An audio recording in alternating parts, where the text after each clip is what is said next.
Paz do Senhor a todos. Quero, desde o momento, esta manhã de domingo, cumprimentar o pastor Márcio, né? E a todos que estão aí nesse momento participando. Esta é mais uma aula de teologia bíblica do Novo Testamento, endereçada ao pastor Márcio, que está ali na Inglaterra, em Londres. E é uma aula voltada hoje dentro do contexto da proposta do curso que estamos ministrando, sobre a epistolografia de Paulo, que nós já tratamos algumas aulas sobre esse assunto, e hoje nós estaremos abordando, dentro dessa temática da epistolografia de Paulo, as cartas ou epístolas pastorais, em que Paulo se posiciona enquanto um poemen, ou seja, um pastor que está procedendo conselhos. Né? A terminologia, o termo poemen, é um termo aplicado para o pastor no sentido de conselheiro. Então, Paulo está aqui nas epístolas pastorais, que é dentro do seu contexto epistolar, transmitindo ensinamentos, conselhos totalmente direcionados à pessoa, à prática, ao desenvolvimento eclesiástico do pastor. Vamos aqui ir avaliando e analisando por partes, tá? Paulo, o apóstolo Paulo, ele, na primeira carta ao Timóteo, o discípulo amado, a quem Paulo apresenta como sendo um filho adotivo, não é? Mas biologicamente Paulo é filho de um grego, não é? E automaticamente a sua mãe, ela é uma cristã genuína, né? Eunice, e a sua avó Lloyd são mulheres de grande marco, de grande significância dentro da igreja que está já constituída através do trabalho de Paulo. Tanto é que Paulo referencia elas e dizendo que o Timóteo, louvando inclusive que o Timóteo foi instruído desde pequeno, né, nas sagradas letras, por sua mãe Eunice e por sua avó Lloyd. Então, ele é, na verdade, um menino, que eu coloco menino porque ele é descoberto por Paulo ainda numa adolescência, não é? Tendo em vista que, né, no contexto social judaico e romano e grego romano helenista, justamente a idade é diferente no conceber da nossa cultura ocidental.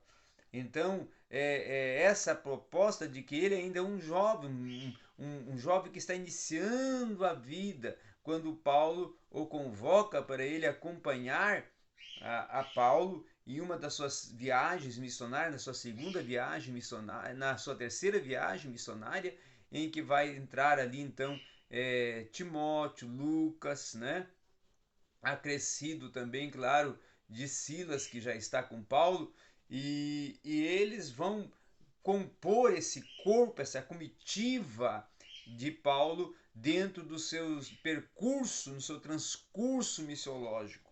Agora, Timóteo é constituído ministerialmente já na prática, na experiência, no labutar, no evangelizar, e muito cedo ele vai ser confiado a ele a responsabilidade maior de ficar em Éfeso e ali estar à frente da igreja de Éfeso. Então, esta carta, Paulo está totalmente concedendo orientações, conselhos para um pastor, para um obreiro que está iniciando a sua carreira. está iniciando o seu pastoreio, está iniciando o seu ministério pastoral. E aí Paulo vai referenciar a igreja como coluna e fundamento da verdade, coluna e fundamento da verdade que Timóteo agora está sob a responsabilidade e automaticamente a proposta em que Paulo está empreendendo é que justamente e Tillman coloca algo aqui que eu vou até colocar, que a depósito de alegações de vários estudiosos a respeito às cartas pastorais não serem cartas autênticas de Paulo, ele provavelmente as escreveu durante esse período de seu ministério. Isso significa que as circunstâncias históricas precisas que se envolveram sua composição estejam esclarecidas. Um cenário provável é que Paulo tenha viajado de Roma para Creta com Timóteo e Tito, onde eles estabeleceram igrejas em várias cidades, mas também viram, infelizmente, uma variação não ortodoxa de seu ensino, enraizando-se entre alguns convertidos do judaísmo. Paulo deixa Tito na ilha, em Creta, para presidir sob a indicação de líderes dessas igrejas e para instruí-los como mais pormenores na fé. A seguir, Paulo parte com Timóteo para Éfeso. Ali eles encontraram uma igreja tão desordenada que o termo naufrágio lhe veio depois à mente. Então, vejamos aqui agora para compreender a dimensão dessa carta. Paulo está indo, mesmo que alguns, eu não quero entrar nesse detalhe, de que alguns estudiosos não consideram essas cartas pastorais cartas legítimas de Paulo, pela questão de que Paulo não está, ou nunca esteve, vamos dizer assim, particularmente à frente, como pastor, como aquele que está conduzindo todo o transcurso eclesiástico. Ele era um apóstolo, um implantador de igreja, ou enviado. Tá? E implantava, estruturava, discipulava e colocava alguém que preparou para conduzir a igreja. Mas ele tem todo um conhecimento de causa e tem toda uma capacitação para conceder essas orientações poemênicas e conselhos. E com isso, ele agora, como aqui está explicando Tillman, está indo em um transcurso entre Creta e Éfeso.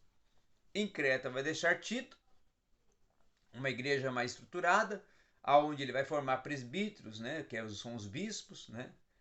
O termo episcopos é um termo utilizado para bispos, presbíteros e pastores, né? Líderes, supervisores, também encaixa no termo episcopos. E com isso, Paulo agora, ao chegar em Éfeso, encontra a igreja em uma condição desordenada. Claro que Paulo vai considerar a igreja, num aspecto global, geral, como está aqui na carta defendendo, coluna e fundamento da verdade. Porém, a igreja em Éfeso está em uma condição de vulnerabilidade, de desestruturação. E aí, Paulo está confiando Timóteo para abraçar esta causa, esse desafio. E aí é claro que a carta vai tratar de orientações de como ele deve proceder para com os jovens, como ele deve proceder para com os idosos, como ele deve proceder para com os casados, para com os órfãos, para com as viúvas e também, claro, para aqueles que são propensos, futuros líderes eclesiásticos ou que já estão tendo influência sobre os demais, despontando em uma liderança dentro do contexto eclesiástico de Éfeso. E é orientação porque é um jovem que tem que ser orientado de como deve proceder. Mas Paulo é muito, assim vamos dizer, enfático ao dizer, olha, não é por isso, por ser jovem, que alguém venha desprezar a tua mocidade. Não é? Não tem motivos, razões para desprezar essa tua mocidade. Mas também para que não ocorra isso, faça faça ações de motivações para pensarem e procederem ao contrário. Que eles possam enxergar em você uma maturidade, uma estruturação, um desenvolvimento eclesiástico que seja realmente digno de uma aceitabilidade, digno de um louvor, não é? E aí ele vai dando, vai incumbindo uma série de orientações para Timóteo. Vai falar sobre a questão dos falsos ensinamentos que circundeiam Éfeso, por Éfeso ser uma capital sincretista, de um acervo de igrejas politeístas, de vários deuses, culto a vários deuses, várias divindades. Então, ser uma região marcada por toda uma órbita de heresias e de conflitos religiosos e de confrontos ideológicos. Então, é orientação dada para alguém que ele venha ter procedência, saiba como agir, saiba como atuar nessa circunstância, nesse caos, nesse momento adverso, que ele saiba resistir a essas heresias, resistir a todas essas ideologias, saber rebater, saber confrontar com a verdadeira doutrina, a verdadeira didascalia, o verdadeiro ensino, um ensino genuíno, um ensino prolixo, um ensino profundo, um ensino ortodoxo e ao mesmo tempo ortopráxico das escrituras para poder causar um impacto, um resultado ainda mais amplo, ainda mais pertinente, ainda mais visível dentro desse contexto eclesiástico que está inserido em uma sociedade politeísta de uma diversidade, uma pluralidade de crenças. Então Paulo apresenta a ele métodos empregados pelo próprio Paulo em sua própria vida ministerial para confrontar e vencer aos defensores das heresias, aos heresiólogos que estavam ali infestados e instaurados até dentro da própria igreja de uma forma sorrateira. Tá? Então, Paulo vai dizer, olha, eles querem ser mestres da lei, eles querem ser, isso está se referindo aos judaizantes, né? Eles querem ser conhecedores da lei, querem contender sobre lendas judaicas, sobre questões de mandamentos, porém, você tenha a maturidade, tenha a condição de refutar e vencer justamente com a verdadeira doutrina, o verdadeiro ensino, para dissuadir todos os ensinamentos falsos. Tá?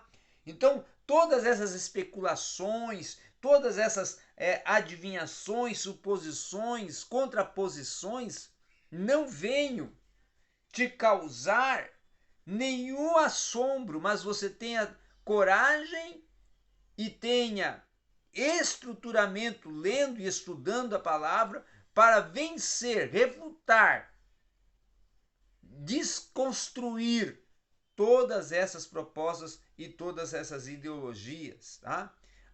E aí Tilman ainda vai colocar aqui, ó, apesar de nenhum desses sistemas ou desses sistemas, né, no plural, apresentar-se como par exato da heresia por trás desse contexto, e todas elas serem posteriores e algumas presentes ao momento da carta, o falso ensino em Éfeso pode ser uma forma primitiva dessas religiões. Então, é algo que já está latente, algo que já está absolvido pela sociedade, como algo que é uma tradição social e cultural da cidade, do povo de Éfeso, e que agora Timóteo tem que dissuadir, retirar, extrair todas essas práticas, todos esses ensinos, todas essas causas circuladoras de mal, circuladoras de uma situação que dissuade, que perverte a fé cristã e que ataca até os que estão na igreja ainda em construção de uma maturidade espiritual. Então, essa, vamos dizer, seria a primeira parte da carta de 1 a Timóteo, a primeira epístola a Timóteo.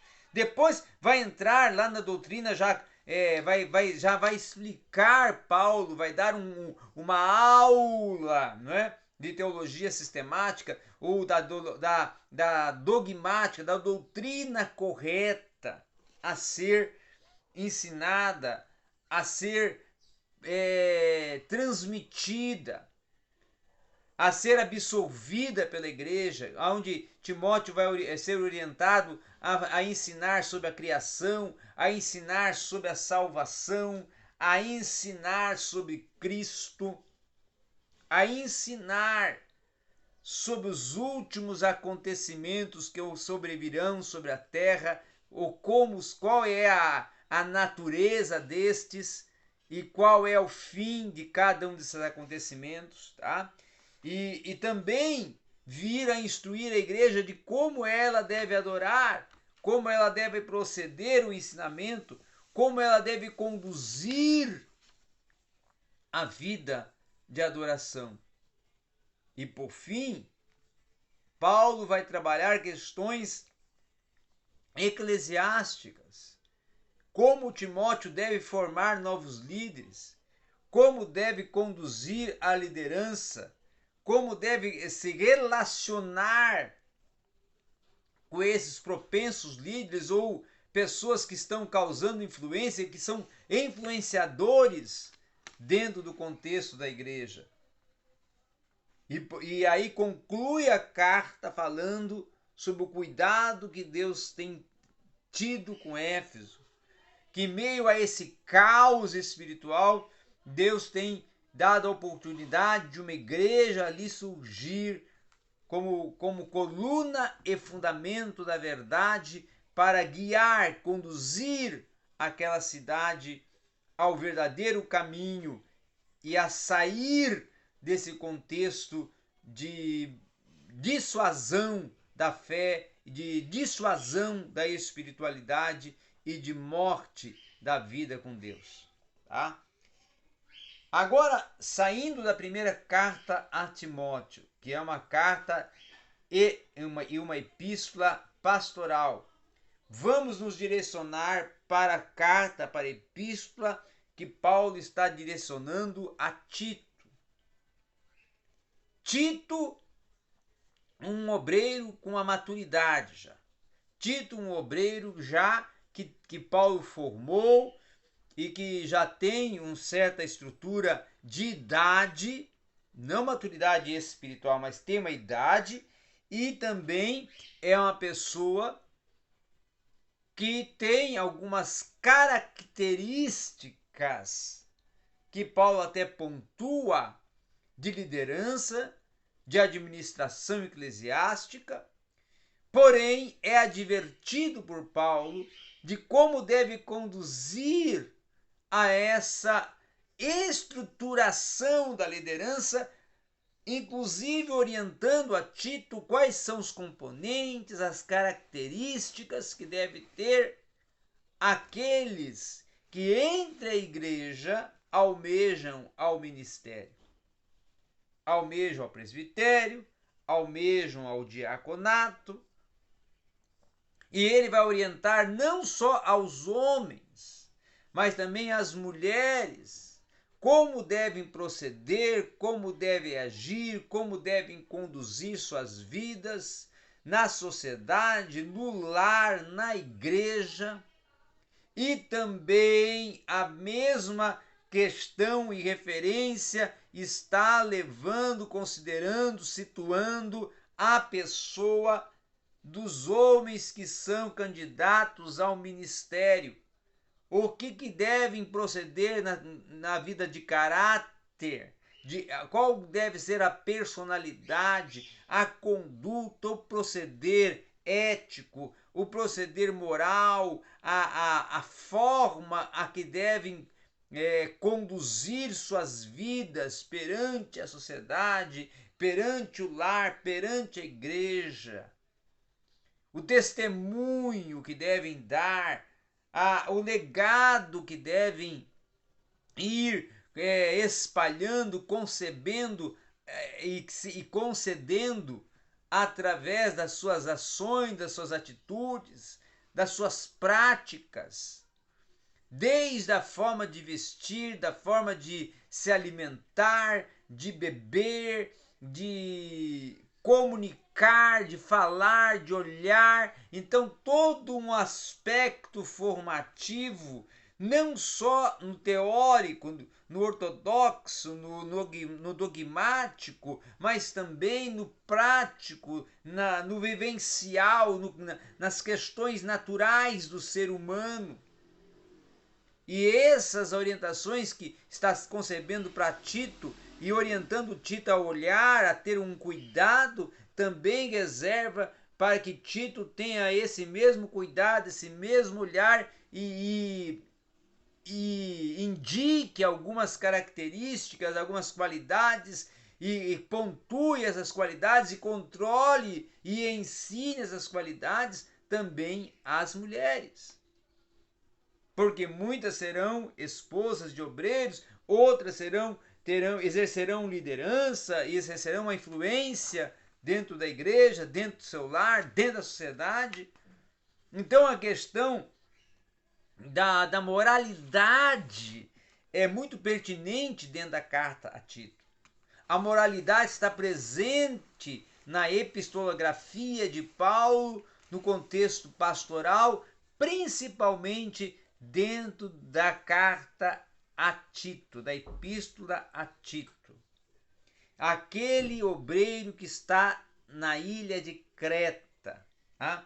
E ele também deve ter um cuidado, trabalhar para desenvolver uma doutrina, um ensinamento que seja atrativo, fecundo, sobre a soteria, a salvação, sobre o sotero, Salvador, Cristo. Uma doutrina da salvação, uma doutrina de Cristo, uma cristologia, uma soteriologia pertinente. E aí, Paulo, segundo Tilma, Tilma vai interpretar assim, que a preocupação de Paulo não é a sobrevivência institucional da igreja, no sentido de instituição, não, mas sim a sobrevivência da pregação do evangelho, de ser uma pregação genuína.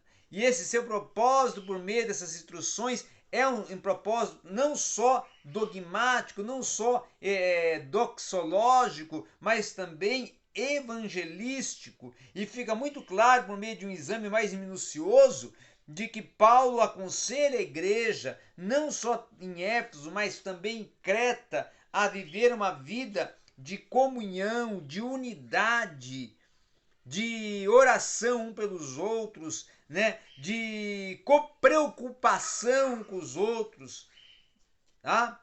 De estarem em um relacionamento cada vez mais amplo, mais visível, de uma orientação, de uma comunhão, de uma unidade, de um cuidado que a cada dia devem ter um para com os outros. Tá? Então, automaticamente, Paulo também vai advertir, claro, das perseguições aos cristãos, das circunstâncias de infiltrações de alguns hereges, de algumas seitas, de algumas igrejas, de alguns círculos pseudo-religiosos, de religiões constituídas por divindades e pelo paganismo, tá? Infiltrado em Creta, que pode macular e que pode causar um dano, e que Tito deve ter um cuidado para manter a igreja, vamos assim, guardada dessas heresias e infiltrações que são danificadoras à fé cristã. Tá? E uma outra questão também interessante é que Paulo vai falar para Tito sobre a questão do testemunho pessoal, a questão do conhecimento de Cristo e a resplandecência desse conhecimento através da prática de vida, do testemunho pessoal, da individualidade de cada um referente à sua posição perante a igreja, perante a sociedade, perante o governo, perante a todos os contextos interrelacionais em que estejam absorvidos, inseridos e constituídos. Então esse é um detalhe muito importante a se pensar dentro do ensino que está procedendo Paulo para Tito perante a sua responsabilidade de constituir uma igreja e formar uma liderança e uma estrutura eclesiástica produtiva, madura, a igreja está bem firmada e, claro, uma igreja sendo bem estabelecida, a cada dia está bem construída, produzida de uma forma ainda muito mais eficaz, muito mais pertinente. Já na segunda carta a Timóteo, tá? Aí nós já vimos 1 Timóteo, já vimos Tito, as duas primeiras cartas contundentes da epistolografia pastoral de Paulo. Agora vamos nos direcionar para 2 Timóteo, a segunda epístola, a segunda carta a Timóteo, que tem algumas peculiaridades específicas. Paulo agora nesta carta já está tratando questões mais, vamos dizer assim, pertinentes ao conduzir, não é? Teológico, a explanação teológica, ao ensinamento, a estruturação da fé cristã, da crença, né? A fortalecimento espiritual, a maturidade espiritual. E aí ele vai, claro, trabalhar questões muito importantes, como, por exemplo, orientar a Timóteo sobre a fidelidade para com o evangelho que a igreja deve ter. E como Paulo como Timóteo, orientado por Paulo, deve proceder para que a igreja alcance uma fidelidade, um compromisso ainda muito mais fecundo, ainda muito mais pertinente, ainda muito mais visível para com o evangelho, tá? E aí ele vai dizer, olha, por causa desse contexto, Timóteo vai falar, tá? Eu estou lendo aqui a orientação e a análise teológica de Timóteo sobre esse contexto dessa orientação agora mais teológica de Paulo na segunda carta a Timóteo. Timóteo vai falar o quê? Paulo volta a sua atenção para Timóteo na questão principal, tá? De ele se dedicar à leitura, ao ensino, ao estudo, para proceder um ensinamento ainda mais fecundo, ainda mais produtivo. Tá? Então, um dos propósitos da carta é pedir a Timóteo que venha com Marcos, o João Marcos, o que escreveu o Evangelho de Marcos, a Roma, levar lá os livros, os pergaminhos para Paulo que está em Roma, antes que ainda ocorra o inverno, traga roupas, traga documentos para Paulo, mas também trazer um relatório da igreja, deixar pessoas e líderes maduros nesse momento em que ele estará ausente da igreja, e enfatizar que a prioridade agora é instruir, fortalecer, formar a igreja espiritualmente. Então, a segunda carta a Timóteo, diferente de 1 Timóteo e Tito, não é uma ordem. Ela vamos dizer assim, um padrão básico de algumas até cartas parenéticas, né, nas quais o autor escreve a seu substituto a fim de encorajá-lo. É uma transferência de legado, né? Lembrando ele o modelo de comportamento, as ações, os preceitos, as atividades, as atitudes morais, mas também eclesiásticas, teológicas, que ele deve proceder, que ele deve desenvolver, que ele deve praticar. E ele agora também instrui a Timóteo como que deve ser todo conduzido a sua vida ministerial, em uma profundidade espiritual, em um compromisso espiritual, em uma dedicação espiritual, voltada a um estudo permanente da palavra e dos livros que vão concedendo toda uma elucidação dos assuntos, seguindo os passos de Paulo, na verdade. A grande proposta é orientar Timóteo a seguir os passos de Paulo, a saber suportar as dificuldades, a saber suportar as situações adversas, a saber se doar em benefício do Evangelho, a saber se entregar em benefício do Evangelho, a saber cumprir o ministério com eficiência. Uma outra particularidade também que Paulo está procedendo é justamente porque Paulo está convocando Timóteo a ter um compromisso maior, a ter uma particularidade maior, a ter uma entrega maior, a ter uma vivência maior, aonde a sua prática eclesiástica venha gerar resultados, acréscimos, maturidade ainda maior espiritual dentro da igreja.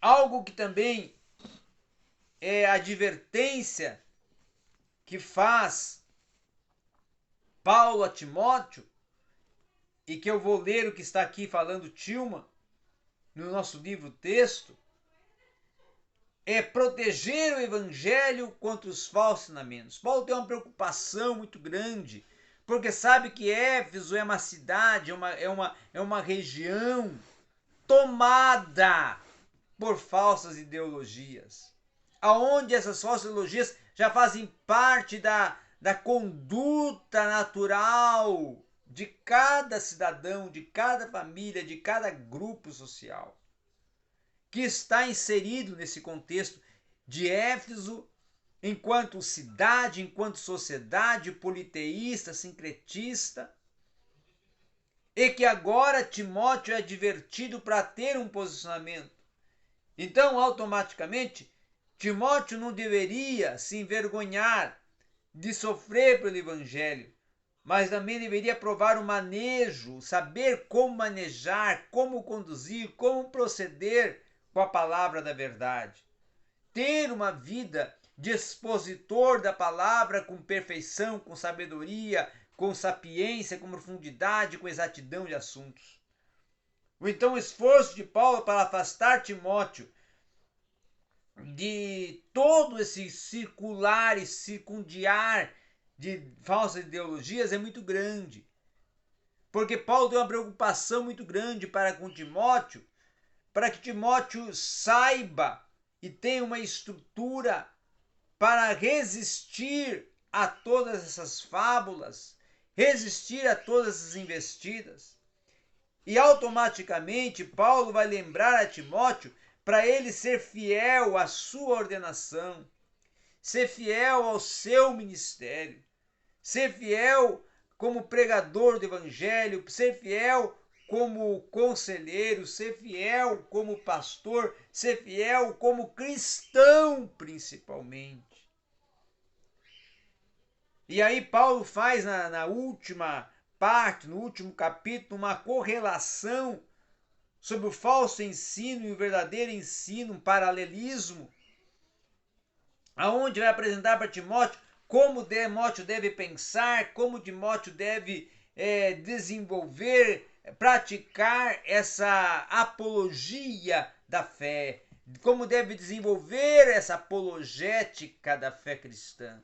Quais são os temas, quais são os assuntos, quais são as terminologias que Timóteo deve preocupar, conhecer, aprofundar, para resistir, refutar, confrontar, vencer a todas as artimanhas e investidas de tantas particularidades de práticas ocultas, de paganismo, de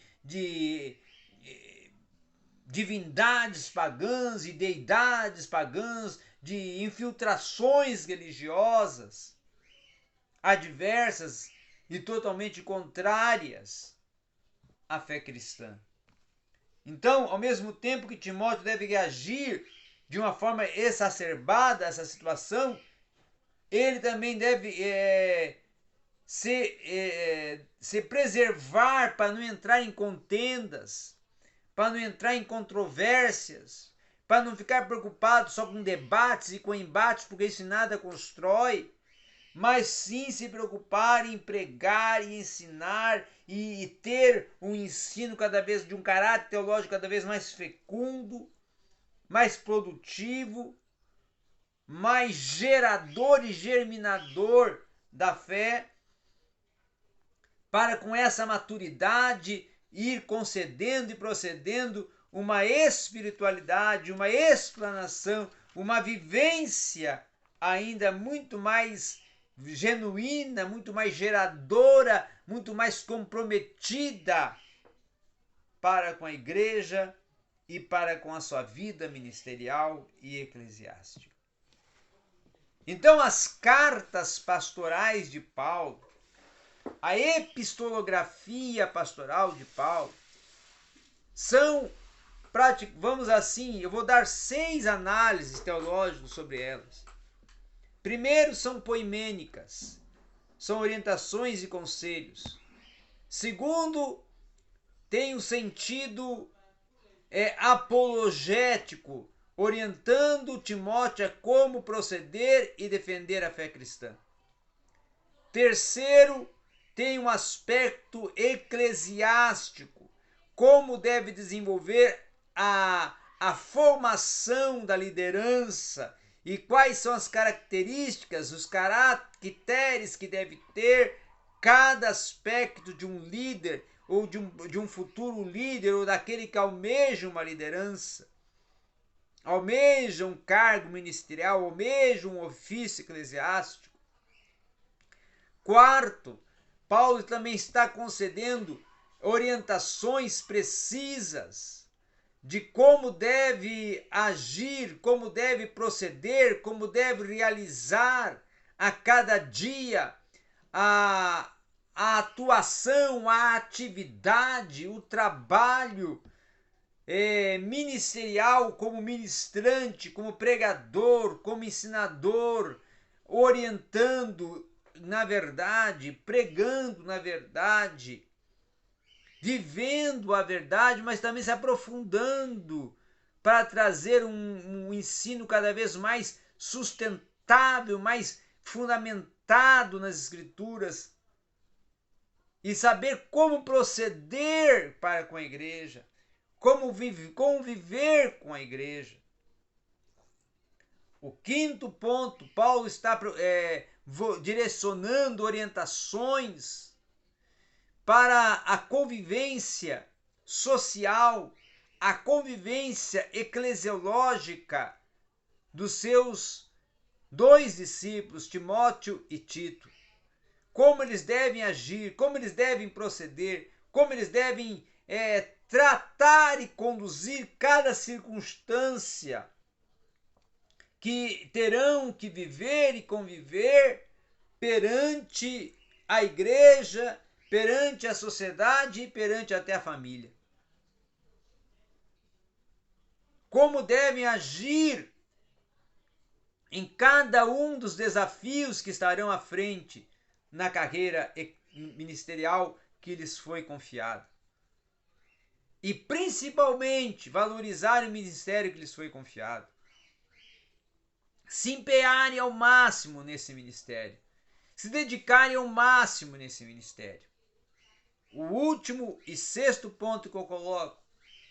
Paulo está deixando um legado. Repassando e transferindo para eles a continuidade do ministério que Paulo desenvolveu. Eles devem dar essa continuidade. Eles devem dar o prosseguimento. Eles devem seguir os passos de Paulo. Eles devem andar com uma dedicação, um empenho, uma entrega, assim como Paulo andou, tendo o ministério como uma vida sem reservas nenhuma, mas de total entrega, como dispenseiros da palavra, dispenseiros do evangelho, como dispenseiros e representantes e embaixadores do reino de Deus na terra. Então as cartas pastorais de Paulo são não só orientações para Timóteo e Tito em específico, mas para todos aqueles discípulos, todos aqueles obreiros que Paulo constituiu, e também para a igreja, e também para o legado, para aqueles todos que virão a constituir e ocupar cargos eclesiásticos na igreja em todo o tempo, em todas as eras, para que saibam como agir, como conduzir, como desenvolver o ministério. E que o ministério deles seja a cada dia um ministério germinador e gerador de uma verdadeira fecundidade espiritual. Então essa é a grande proposta, é o grande sentido teológico que Paulo empreende a uma teologia poimênica, uma teologia pastoral, dentro da sua epistolografia pastoral, nas suas cartas a 1 Timóteo, a Tito e 2 Timóteo. Obrigado a todos e vamos em frente.